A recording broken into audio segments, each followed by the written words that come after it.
Krenuo sam u obilazak jedne prelepe ruske pravoslavne crkve. Upravo stižem pored nje.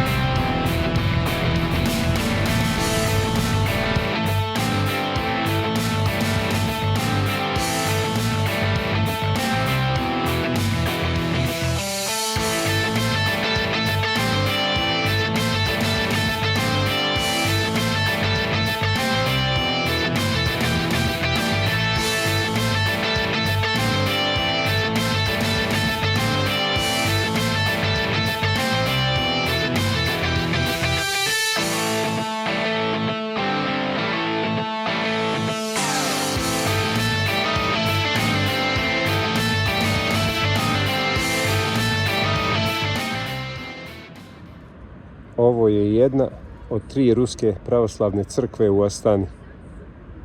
Hi Tatiana, it's nice to meet you. Can you tell me where we are and what is the name of the church? Hello, my name is Tatiana. I'm a local Orthodox sister, and this church is Assumption of Mary, and we're in Astana, Kazakhstan. Nice to meet you and welcome. Okay. Tatiana, can you just tell me what you know about Serbia? I know that you are a really lovely country, our Orthodox brothers and sisters, and that the cousin, as we turned out, is pretty the same. And yeah, we talked about Novak Djokovic and the Water team, so I think I have enough motivation to visit you one day. Yes, look, I crossed your country. Russia is the biggest country in the world, and for you it will be much easier to cross Serbia. Yeah, And you will have good time, definitely. We are brothers, Serbia and Russia, definitely.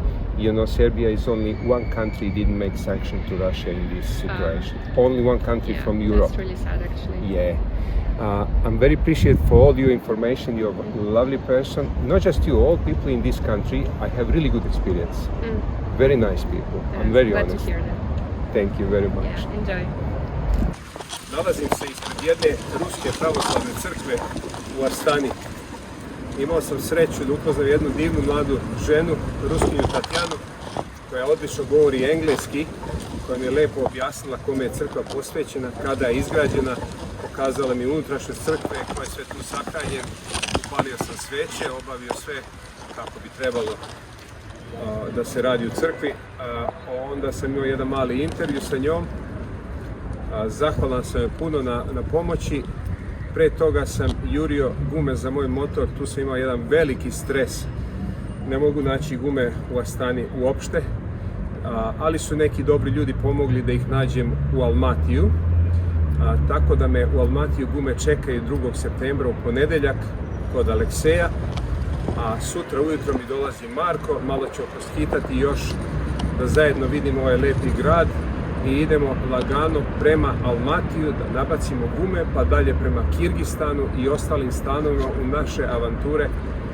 Sa Markom ću provesti 2 nedelje zajedno i nadam se da ćemo uživati s obzirom da se dobro poznajemo i da volimo iste stvari. Hvala svima na podršci. Pozdrav iz Astaneja, posebno hvala prijateljima ovog putovanja, MTL Global.